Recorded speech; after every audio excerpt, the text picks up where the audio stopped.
Welcome to Comic Talk, where everyone can come and indulge in all things comic related, whether it be movies, TV shows, cartoons, video games, or just comics themselves. If you love comic books, then show it by hitting that subscribe button to help this precious media that we all love thrive and flourish.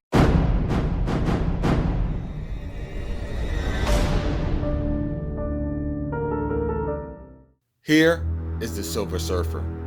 He has witnessed the birth of galaxies and the destruction of planets. On his board, he has traveled the cosmos, free and boundless. But he was not always so unrestricted by space. In fact, there was a time when he was not even the reflective alloy being that he is known by today. At one time, long ago, he was called by another name, Norrin Radd, an astronomer from the planet Zenla. He was in love and happy until that one day, the great devourer of planets, Galactus, came and chose his home for destruction.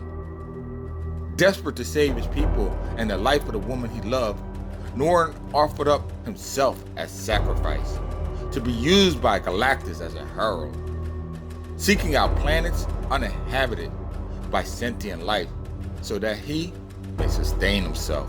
Galactus found this proposal agreeable, and so he granted Norrin Radd but a sample of the power cosmic. But the devourer of planets deceived Norrin. In the transformation, the Zenla's conscience and memory were wiped clean, making him into a mindless automaton for the world destroyer to control. In this amnesic state, the Surfer served his master and seeked out nutrient-rich worlds, snuffing out whole species that evolution took a lifetime to mature. And it went on like this for centuries. Each new world that could fought with whatever military militia that they could. But the outcome was always the same. Each new world eventually fell before the might of the cosmic entity known as Galactus, until one day, Earth was chosen. And 4 of its mightiest heroes fought valiantly to save their home world. Despite the insurmountable odds, they fought, igniting a flicker of the Surfer's humanity, memory, and consciousness inside his alloyed shell. Inspired by their heroism, the once servant turned on his master, driving him away. Finally free of his chains, Norrin Radd wandered the Milky Way, visiting other planets and providing whatever assistance he could with the power that he wielded. But throughout the years, something has gone wrong. The reflective skin that once protected him from the vacuums of space and the heat of 1,000 suns was deteriorating. With no knowledge on how to cure his illness, he seeks out the greatest minds that Earth has to offer. Dr. Stephen Strange, Professor Charles Xavier, Dr. Bruce Banner, and last, the one mind that helped him free himself from his mental prison. And believe it or not, he even winds up being aided by his creator himself. But does Galactus have the power and knowledge to save his dying former herald? The answer may surprise you. In his last days, though, the Surfer seeks to give the universe a peace in which he seeks for himself and liberate from the shackles of his own self-imposed restraints. It is this being's dying wish.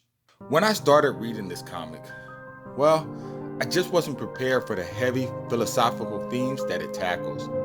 This video is going to be one of those rare reviews where I go just a little bit deeper than just a summary of the story. There's just so much I want to expound upon here. But I will do my best not to spoil the ending, because you should definitely read this one for yourself. It gets a perfect 5 out of 5 score, a total must read. While in space, Surfer bears witness to the cosmic hurricane ripping through the cosmos, destroying the cluster of stars in his path while giving birth to new ones. It is the cycle of life. While hovering on his vessel, he states, "We live and die in fire." Knowing that when we die, we are born in the minds and spirits of those who will follow the path we have lit for them across the ages. In other words, when we die, a tiny bit of us cheats and defeats death. Through our offspring, the people we leave behind. And he is not necessarily talking about those that we are related to by blood. He's referring to the knowledge and traditions that we hand down to our loved ones throughout generation through generation. By doing this, a part of us, it defies death. Another scene is of Spider-Man and the Silver Surfer talking on top of the skyscraper, and the surfer states, "You are all the same species. You have the same goals, the same dreams, the same fears. You eat the same food, sleep the same sleep. So you have to go out of your way to divide yourselves, to make it easier to kill one another.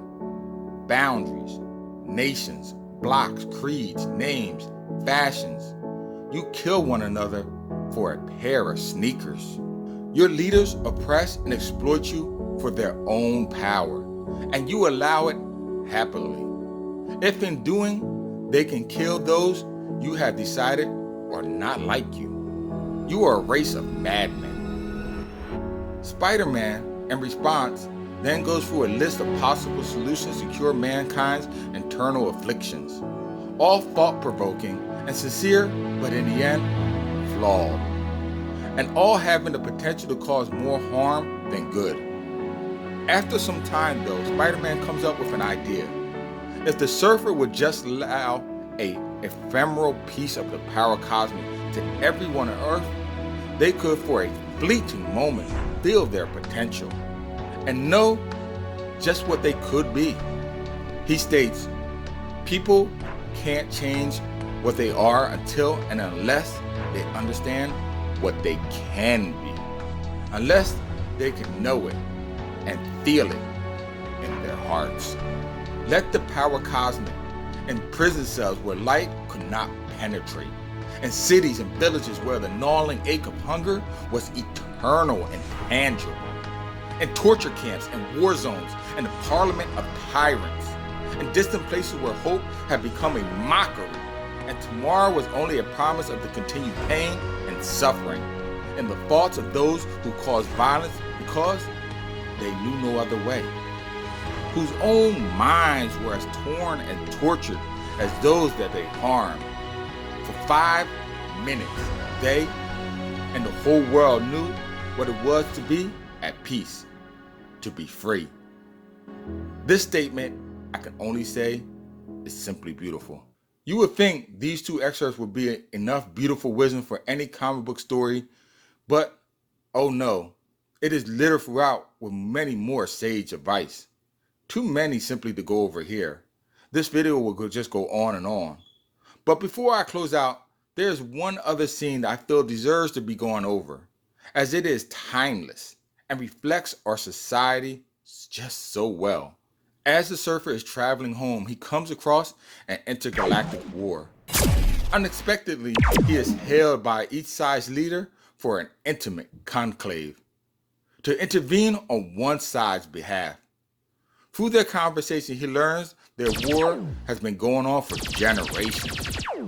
Many citizens on both sides have died, all while the two leaders sit in comfort, far from the dangers of combat, stating, "We are above such brutish endeavors as combat.